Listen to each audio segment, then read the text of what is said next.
तो दोस्तों बजाज फिनसर्व ने अपना एक न्यू एनएफओ लॉन्च कर दिया है। आज की डेट के अंदर ये एनएफओ बिल्कुल लाइव हो चुका है। आप इस एनएफओ के अंदर इजीली इन्वेस्ट कर सकते हैं। जो आपका मनी रहेगा उसको यहाँ पे देखिए इजीली ग्रो कर सकते हैं। तो आज के इस वीडियो के अंदर हम लोग इस एनएफओ के बारे में डिटेल्स में जानेंगे, जैसे कि ये एनएफओ कब से ओपन होगा, कब इस एनएफओ की क्लोजिंग होगी, अगर आप इस एनएफओ के अंदर अप्लाई करते हैं तो आपकी जो अलॉटमेंट रहेगी वो आपको कब मिल पाएगी। इसके साथ ही हम लोग ये भी जानेंगे कि इस एनएफओ की मदद से आपके जो फंड मैनेजर्स रहेंगे, किन कंपनियों के अंदर आपका फंड इन्वेस्टमेंट करेंगे। इस थीम के अंदर जो आपके फंड मैनेजर्स रहेंगे उन्होंने जो स्टॉक पिक किए फ्यूचर्स में, उन स्टॉक ने कैसा परफॉर्म किया है, आज के इस वीडियो के अंदर हम लोग डिटेल्स में जानेंगे। तो चलिए दोस्तों वीडियो स्टार्ट करते हैं और इस एनएफओ के बारे में डिटेल्स में जान लेते हैं। तो दोस्तों Bajaj Finserv health care NFO का डिटेल एनालिसिस करने के लिए हम लोग एक वेबसाइट की मदद लेंगे। तो इसके लिए आपको क्या करना है, गूगल में आना है, मनी मिंटेड आइडिया नाम की एक वेबसाइट सर्च करना है। जैसे आप सर्च करेंगे कुछ इस तरीके का इंटरफेस आपको ये शो करेगा। यहाँ पे देखिए ऑप्शन है न्यू एनएफओ फंड, आपको इसके ऊपर क्लिक कर देना है। जैसे आप क्लिक करेंगे आप इस पेज के ऊपर आ जाएंगे। जैसे ही इस पेज के ऊपर आएंगे तो यहाँ पे देखिए ये वाली स्कीम आपको देखने को मिल जाएगी, Bajaj Finserv health care fund. आपको इसके ऊपर क्लिक कर देना है। जैसे ही आप इसके ऊपर क्लिक करेंगे इस पेज के ऊपर आ जाएंगे। इस एनएफओ से रिलेटेड हर एक छोटी बड़ी इंफॉर्मेशन आपको यहाँ पे मिल जाएगी। यहाँ पे अगर हम लोग टाइप ऑफ स्कीम की अगर हम लोग बात करें तो ये स्कीम एक ओपन एंडेड टाइप की स्कीम रहने वाली है। ये यहाँ पे फॉलो करेगी फार्मा,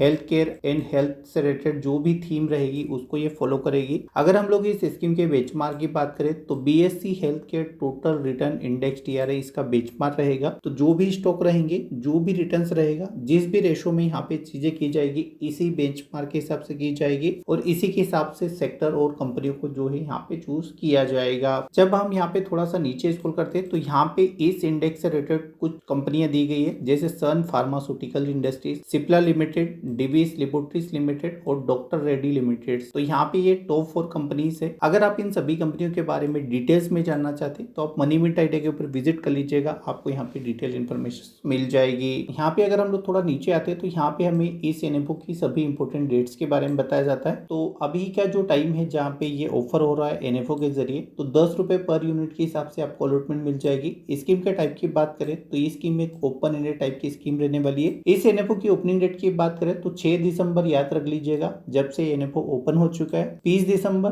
अगेन रिपीट कर लीजिएगा, 20 दिसंबर को ये एनएफओ क्लोज हो जाएगा। यहाँ पे देखिए इसकी जो अलॉटमेंट डेट रखी गई है वो 27 दिसंबर रखी गई है। तो जो लोग भी यहाँ पे इस स्कीम के अंदर अप्लाई करेंगे इस डेट को उनके डीमेट अकाउंट के अंदर इसका एनएवी ट्रांसफर कर दिया जाएगा। फंड की कैटेगरी की बात करें तो यहाँ पे थीमेटिक फंड है, क्योंकि ये हेल्थ केयर सेक्टर से आता है तो ये एक थीम बेस्ड फंड है, इसलिए इसका नाम थीमेटिक है। अभी के टाइम में एनएफओ पीरियड के अंदर मिनिमम इन्वेस्टमेंट की बात करें तो 500 रुपए से कम आपको यहाँ पे इन्वेस्ट करना होगा, तो यहाँ पे आप अप्लाई कर पाएंगे। स्कीम की अगर हम लोग बेंचमार्क की बात करें तो BSE health care total TRE index fund इसका बेंचमार्क रहेगा। रिस्क की बात करें तो रिस्क वेरी हाई रहने वाला, इस बात का भी जो है आपको यहाँ पे ध्यान रखना है। यहाँ पे हम थोड़ा सा नीचे आते हैं तो इस एनएफओ की कुछ अदर डिटेल्स हमें देखने को मिल जाती है, जैसे कि सबसे मेनली पॉइंट हमें मिल जाता है एग्जिट लोड। तो 1% तक का एग्जिट लोड यहाँ पे चार्ज किया जाएगा आपसे, अगर आप 3 महीने के पहले इस एनएफओ से अपने फंड विड्रॉ करते हैं। मिनिमम जो इन्वेस्टमेंट रहेगा एनएफओ पीरियड के अंदर वो 500 रुपए रहेगा। जब ये एनएफओ लिस्ट हो जाएगा उसके बाद आप चाहे तो 500 रुपए से अपना जो एसआईपी जर्नी है उसको भी यहाँ पे आप जो है कंटिन्यू कर सकते हैं। यहाँ पे आप थोड़ा सा नीचे स्क्रॉल करेंगे तो जो भी आपके फंड मैनेजर रहेंगे उनकी सभी डिटेल्स आएगी, जैसे उनका नाम क्या है, यहाँ पे उनका क्वालिफिकेशंस क्या है, कितना उन्हें एक्सपीरियंस है, किन कंपनियों के अंदर वो काम कर चुके, उसकी सभी जानकारी आपको मनी मिंट आइडिया के ऊपर मिल जाएगी। यहाँ पे हम थोड़ा सा नीचे आते हैं तो जो मेनली हमसे सवाल पूछा जाता है जब भी हम कोई एनएफओ का रिव्यू करेंगे कि आपने स्कीम से रिलेटेड सभी जानकारी दे दी, बट हमें यहाँ से रिटर्न कितने मिलेंगे। अगर मैं यहाँ पे रिटर्न की बात करूँ तो रिटर्न आप देख सकते हैं क्वार्टर वाइज अगर आप रिटर्न देखें तो काफी कम है, बट हम लोग यहाँ पे 6 महीने के ड्यूरेशन में आते तो 39% से ज्यादा के इस थीम ने रिटर्न बना के दिए। यहाँ पे अगर हम लोग 1 साल के टाइम पीरियड के अंदर आते तो 44.55% से ज्यादा के रिटर्न हमें देखने को मिले, बट हम यहाँ पे 5 साल के टाइम ड्यूरेशन के अंदर आते तो हमें 27% से ज्यादा के रिटर्न मिले और 10 साल के अगर हम ड्यूरेशन को टच करते तो हमें 12% के रिटर्न मिले। तो अगर आप इस स्कीम के साथ कंटिन्यू रहना चाहते हैं तो जो आपके रिटर्न रहेंगे वो इस तरीके के मिलेंगे, ज्यादा से ज्यादा आपके रिटर्न जो बढ़ के 14% के रिटर्न हो जाएंगे। अगर आपको इतने रिटर्न सर्टिफिकेशन देते हैं तो इस स्कीम के साथ आपको जाना चाहिए। बट अगर आपका विजन है कि मुझे 20%, 22%, 28% तक के रिटर्न मिले तो ये एनएफओ आपके लिए नहीं है, इस एनएफओ को जो है आपको अवॉइड कर देना चाहिए। तो मुझे लगता है दोस्तों इस एनएफओ से रिलेटेड हर एक छोटी बड़ी इंफॉर्मेशन आपको अच्छे से समझ आ गई होगी। तो चलिए दोस्तों मिलते हैं और किसी नए वीडियो में नई जानकारी के साथ। चलिए धन्यवाद।